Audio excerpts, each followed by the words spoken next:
Hai, apa kabar? Pada kesempatan kali ini kita akan belajar matematika kurikulum merdeka kelas 7 bab 5, yakni tentang bangun datar. Nah, di bagian pertama ini kita akan belajar tentang sudut. Apa sih sudut itu? Sudut itu adalah pertemuan dua garis pada satu titik. Jadi kalau kita gambarkan seperti ini, ini ada dua buah garis yang bertemu di satu titik. Nah, ini namanya adalah sudut ya. Nah, misalkan ini kita kasih A, B, dan C, maka bagian sudut ini adalah sebagai berikut ya. AB, jadi garis AB dan AC ya. Maaf, AB dan CB atau BC ya, itu dinamakan dengan kaki sudut ya. Jadi AB dan CB ini adalah kaki sudut. Ini kan dua garis tadi ya, garis AB, kemudian ada garis BC bertemu di satu titik ya. Kemudian titik B. Nah, B ini disebut dengan titik sudut. Jadi yang bagian pertemuan antara dua garis ini namanya adalah titik sudut. Kemudian sudut ya. Sudutnya, jadi nama sudutnya bisa dituliskan misalnya di sini ada A kecil ya, atau biasanya alfa atau dan sebagainya ya, pokoknya biasanya ada huruf di tengah.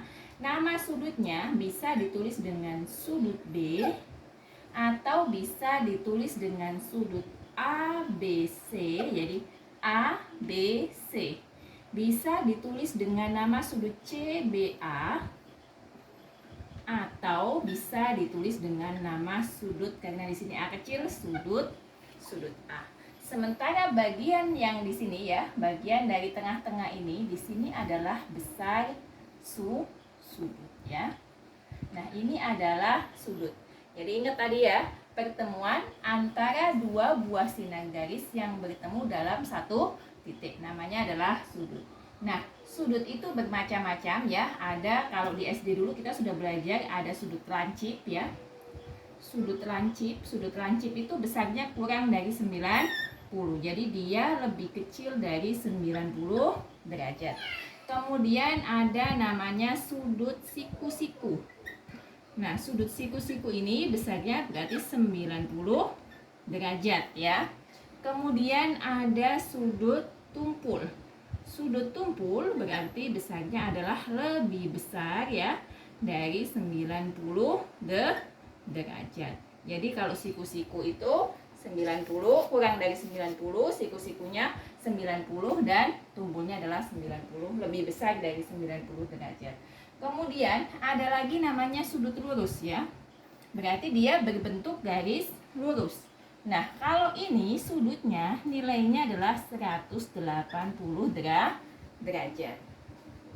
Kemudian sekarang adalah hubungan dari sebuah sudut.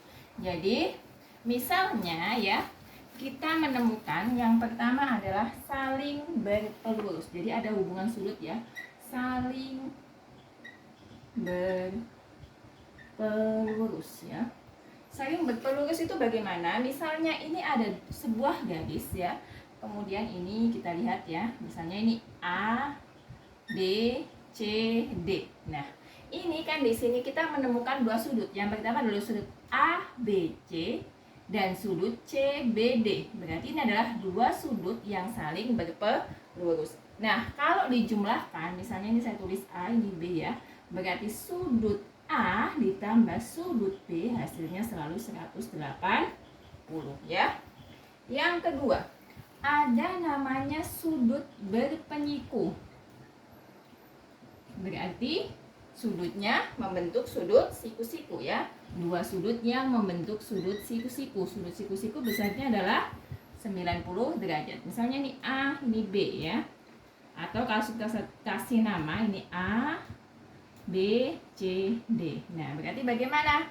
Sudut A ditambah sudut B itu besarnya selalu 90 derajat ya. Jadi misalnya gini, yang sini 50 misalnya kan, contohnya gitu kan. Berarti ini kan berapa sudut B-nya? Berarti caranya gini, Ini 50 ya, 50 derajat ditambah sudut B harus sama dengan 90 ya. Sehingga nilai sudut B-nya adalah 90, kita kurangi dengan 50, 40 derajat. Ini adalah cara menghitung sudut berpenyiku. Begitu juga nanti kalau kita menemukan soal yang bentuknya sudut berpelurus. Caranya sama ya. Yang ketiga, ada sudut saling bertolak belakang ya. Bertolak belakang itu bagaimana? Nih, yang C bertolak belakang. Contohnya seperti ini. Ini ada sebuah sudut ya. Misalnya kita kasih nama ini A, ini B, ini C, ini D. Nah, ini kan sudut ini O ya, misalnya gitu. AOD ya bertolak belakang dengan sudut COB. Nah, sudut yang bertolak belakang ya atau saling berlawanan ya, itu adalah besarnya sama. Sehingga kalau di sini sudut AOD besarnya sama dengan COB ya.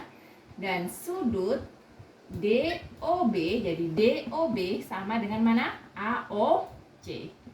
Sudut AOC ya. Nah, satu lagi ya. Yang terakhir ada namanya sudut sehadap ya. Karena agak panjang, saya hapus saja ini ya. Yang D namanya sudut sehadap. Sudut sehadap itu bagaimana? Misalkan ini ada sebuah garis. Ini saya tulis garis A gitu ya. Dan sini ini namanya garis B ya. Kemudian ini ada garis yang memotong garis A dan B. Ini kita tulis 1, 2, 3, 4. Kemudian 1, 3, 2, 4. Berarti kalau yang A ya, 1 dengan 4 ini bertolak belakang. Besarnya sama. Ini dengan ini bertolak belakang. Besarnya sama. Nah, sudut sehadap. Sudut yang sehadap itu besarnya sama. Misalnya A1 ngadepnya itu kan sama dengan B1 ya. Posisinya berhadap-hadapannya sama, berarti besarnya sama. Mana lagi yang sama?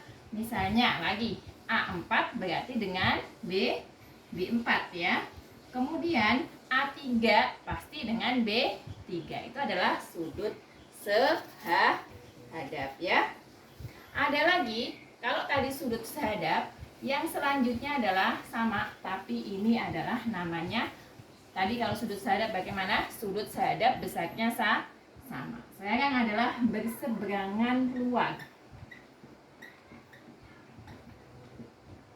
Nah, berseberangan luar, kalau tadi sehadap berarti menghadapnya sama.